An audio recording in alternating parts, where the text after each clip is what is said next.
Akkam jirtu Waaqayyoon karaa addaa gaarii goonee galateeffanna. Lubbuudhaan jiraannee warra yeroo kana ga'an isa nu godhe abbaa keenyaaf galanni guddaan bara baraan haa ta'u. Amma mata duree baay'ee barbaachisaa ta'e tokko waliin ilaalla. Innis namni barnoota seen tokkummaatti amanu yookiin illee barnoota kan biraa dabalachuu danda'a. Walumaa gala waaqa dhugaatti kan hin amanne jechuu dandeenya. Irra jireessa garuu addunyaan kun waa'ee waaqummaa irratti seen tokkummaa irratti waan walii galtuuf seen tokkummaan bu'uura waldaa kiristaanaa jedhamee waan amanamuu fi waldaan kiristaanaa guutummaa irratti waan walii galtuuf baay'inaan waan irratti walii galtuuf seen tokkummaa irraan mata duree kaasee achirraa kaasee fudhachuu barbaade. Kanaaf amma waa'ee waaqummaa irratti akka macaafni qulqulluu hin barsiifnetti akka macaafni qulqulluu hin jennetti namni amanu yookiin immoo waan macaafni qulqulluun jedhutti kan hin amanne ergaa ergamoota sadanii yookiin ergaa yeroo lallabuu danda'a kan jedhu mata duree kana gabaabsinee ilaalla. Gabaabaadhumatti namni ergaa ergamoota sadanii lallabu nama barumsa seen tokkummaatti amanuudha yookiin nama waaqa dhugaatti namanneedha. Karaa kan biraa immoo namni sadan tokkummaatti amanu ergaa ergamoota sadanii lallabuu danda'a mata duree jedhu waliin ilaalla. Tole macaafni qulqulluun kan inni jedhu waa'ee warra ergaa ergamoota sadanii lallaban kanaa waan jedhu qaba. Macaafni qulqulluun akka jedhutti mul'ata Yohaannis boqonnaa 15 lakkoofsa 2 hanga 3 yommuu laallu warra faarsan faarsaa Musee fi faarsaa hoolichaa warra faarsan isaan immoo warra kamidha? Warra bineensichaa fi bifa fakkeenya isaa akkasumas lakkoofsa maqaa isaa irratti warra moo'icha argatanii jedha. Isaan kamidha? Warra 144,044 jedha. Mul'ata Yohaannis 14:3 jira wal bira qabne ilaallu isaan warra kamidha? Warra 144,044dha. Warra bineensicha mo'an mul'ata Yohaannis 14:3 fi 15:2-3 wal bira qabne yommuu ilaallu warri 144 faarsaa Musee garbicha Waaqayyoo fi akkasuma immoo faarsaa hoolichaa warri faarsan warra bineensicha bifa fakkeenya isaatii fi akkasumas immoo lakkoofsa maqaa isaa irratti moo'icha argatan akka ta'an dubbata. Kanaaf isaan yookiin warri 144,044dha waaqa dhugaadhaaf waan sagadaniifitu maqaa waaqa dhugaa ofirraa qabu. Waaqa dhugaadhaaf waan sagadaniif maqaa waaqa dhugaa ofirraa qabu. Amma ergaa ergamoota sadanii yommuu ilaallu ergaa ergamaa tokkoffaadha. Mul'ata Yohaannis boqonnaa 14 lakkoofsa 6 fi lakkoofsa 7 inni jiru waa'ee maalii dubbata? Waaqayyoon sodaadhaa ulfinas kennaafi isa waaqa lafa galaanaa fi burqoota bishaanii uumeef sagadaa jedha. Kun ergaa ergamaa tokkoffaadha. Eenyummaa waaqa isa dhugaa nutti hima. Waaqni dhugaa eenyu akka ta'e isa waaqa lafa galaanaa fi burqoota bishaanii uume akka ta'e dubbata. Kanaafiyyuu waaqa dhugaa warra lallabanidha. Warri waaqa dhugaa lallaban kuni waaqa sobaa yookiin waaqa dharaa Baabiloon lallabdu akka hin fudhanneef Baabiloon keessaa akka ba'anii fi Baabiloon keessaa ba'aa kan jedhu sabaaf waamicha godhu ergaa erga lamaffaa keessatti. Ergaa ergamaa sadaffaa keessatti immoo waaqa dharaaf akka hin saganneef bineensichaaf bifa fakkeenya isaatiif akka hin saganneef maal godhu ofiillee waaqa dhugaadhaaf sagadaa namoota kan biroof illee waamicha godhu jechaadha. Kanaaf bu'uurri isaa maali obboloota koo? Waaqa dhugaadhaaf sagaduudha. Kanaaf amma warri 144,044 warra waaqa dhugaadhaaf sagadanidha. Sababa waaqa dhugaadhaaf sagadaniif immoo maqaa waaqa dhugaatu adda isaaniirra jira. Maqaa waaqa dhugaatu adda isaaniirra jira. Sababni isaa yoo waaqa dhugaatti kan hin saganne ta'e mallattoo yookiin maqaa waaqa dhugaa ofirraa hin qaban waan ta'eef. Akka jechuun immoo ergaa ergamoota sadanii lallabuu hin danda'an. Namni waaquma sagaduufiif yookiin waaquma waaqeffatu maal godhaa? Lallaba. Waaquma hojjetuufiif ergama jechaadha akka jechuun. Baay'ee gaariidha. Mee waaqa dhugaa kana ilaalla. Waaqni dhugaan gabaabsinee yommuu ilaallu macaafa qulqulluu keessaa Wangeela Yohaannis boqonnaa 17 lakkoofsa 3 irratti akkas jedhe gooftaan keenya Yesuus Kiristoos.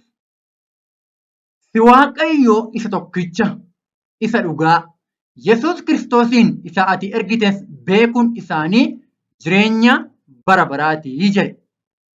Si Waaqayyo isa tokkicha.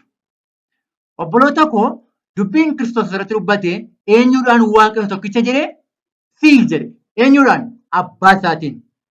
Lakkoofsa tokkorraa kana yommuu ilaallu dubbii kana erga dubbatee booddeedha. Ija isaa gara Waaqaatti ol qabee maa jedhee? Yaa Abbaa jedhe. Kanaaf lakkoofsa irratti maa jedhe? Si Waaqayyo isa tokkicha isa dhugaa jedhe. Kanaaf Waaqayyo inni tokkichi inni dhugaan eenyudha? Waaqayyo Abbaa. Abbaan Waaqa isa dhugaa, Waaqa isa tokkichadha. Si jedhe Abbaadha jechuudha. Kanaaf Waaqni tokkichi, Waaqni dhugaan Waaqayyo Abbaadha. Akkuma kana immoo tokkoffaa Qorontoos boqonnaa 8 lakkoofsa 6 irratti akkas jedha.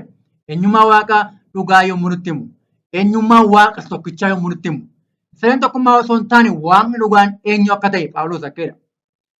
Nuuf garuu Waaqayyo tokkichatu jira. Innis Abbaa. Innis Abbaa. Isa waan hundumaa uume, isa nuyi maqaa isaatiif jiraannus. Akkasumas gooftaa tokkichatu jira. Innis Yesuus Kiristoos. Isa wanti hundumtuu ittiin uumame, isa nuyi ittiin jiraannus jedha. Baay'ee gaariidha. Maal jedhee? Nuuf garuu Waaqa tokkichatu jira jedhe. Waaqni tokkichi kun immoo eenyudha jedhee? Waaqni tokkichi kun Abbaadha jedhe. Abbaadha jedhe. Kanaaf akka gooftaan keenya Yesuus Kiristoos barsiisetti, dubbatettis, akka Phaawulos jedhettis Waaqni tokkichi, Waaqni dhugaan eenyudha? Waaqa Abbaadha. Waaqni Abbaan Waaqa tokkicha, Waaqa dhugaadha. Waaqa Abbaan Waaqa tokkicha, Waaqa dhugaadha. Waaqni tokkichi, Waaqni dhugaan Waaqa Abbaadha malee sadan tokkummaa miti. Baay'ee gaarii. Amma Waaqayyoon tokkichi inni dhugaan yookiin Waaqayyo Abbaan ilma ta'uu qaba. Waa'ee gooftaa keenya Yesuus Kiristoos yommuu dhannu. Tokkoffaa Qorontoos 8:6 irratti akkuma malaalle Waaqa tokkicha jira, gooftaa tokkicha jira. Waaqni tokkichi Abbaadha, gooftaan tokkichi Yesuus Kiristoos jedha. Kanaaf Abbaaf ilma qabnaa jechaadha akkasirratti.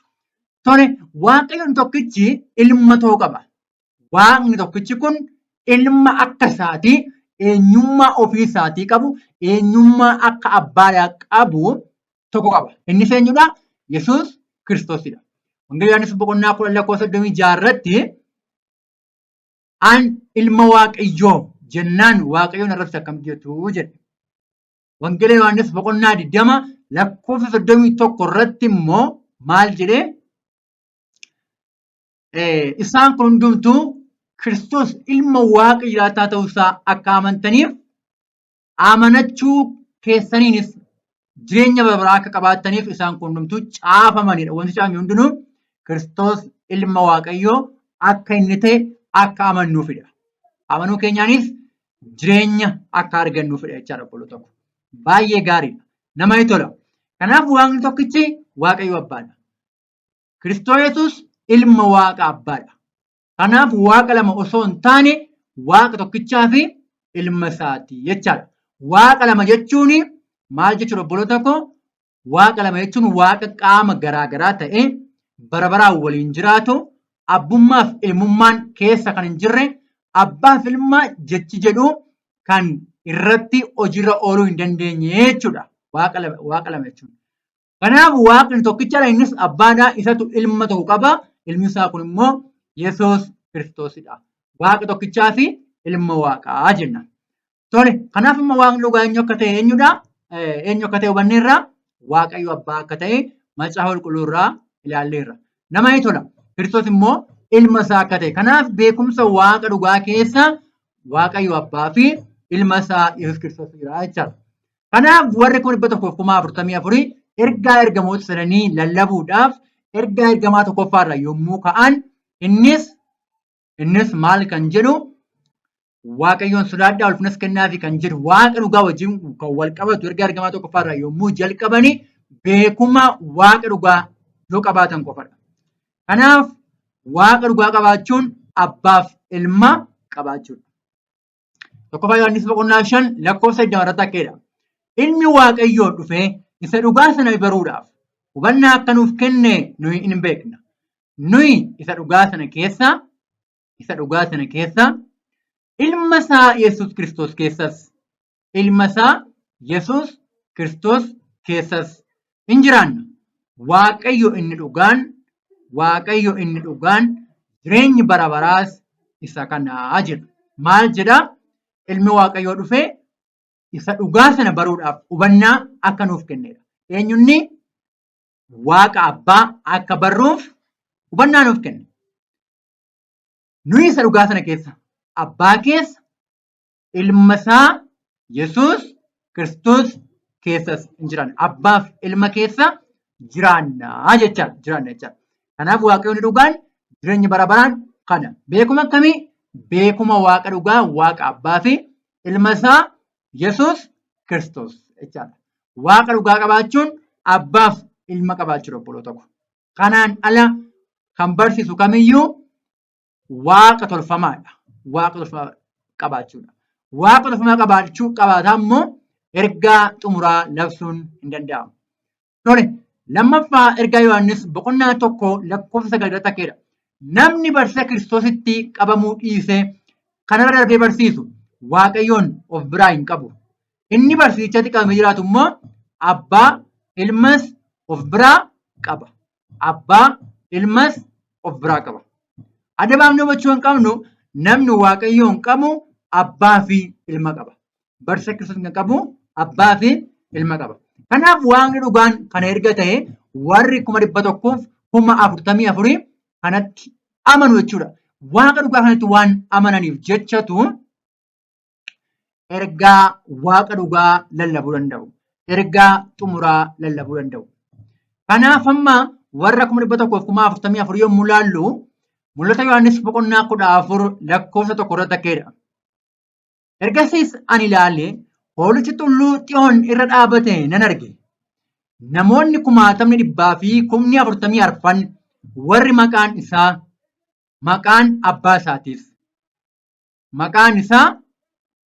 abbaa isaatiis adda isaaniitti caafamee ture isaa wajjin turan.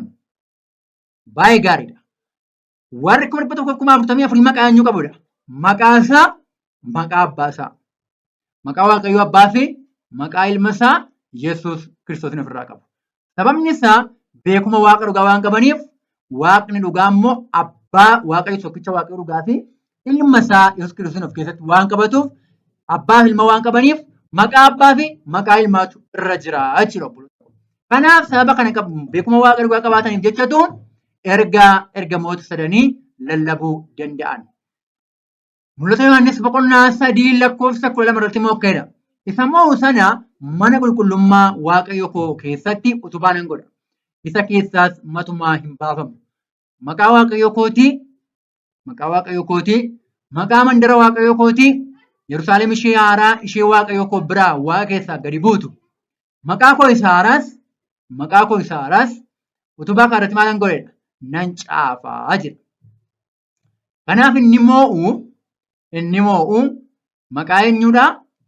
Maqaa Waaqayyo abbaa fi maqaa ilma isaa Yesuus Kiristoosiin ofirraa qaba.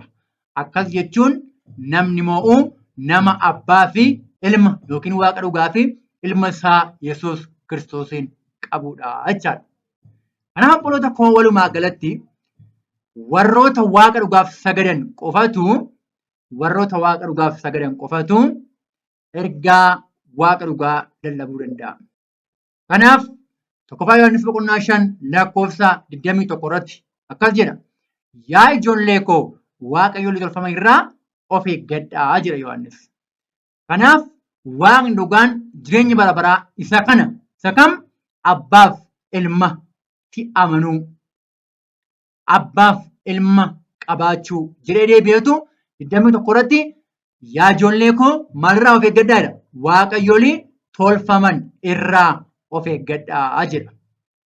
Abbaaf ilmaan ala kan jiru qaamni kamiyyuu waaqa tolfamaadha jechaadha. Waaqni ilmaas, waaqni hafuura qulqulluus waaqa maalidhaa? Waaqa tolfamaadha jechaadha. Kanaaf obboloota koo dubbii dhageenya kanatti jiraannee beekuma waaqa dhugaa qabaannee jireenya barbaachi akka galluuf waaqayyo kan nageenya nuuf haa eebbisu. Eebbifamaa.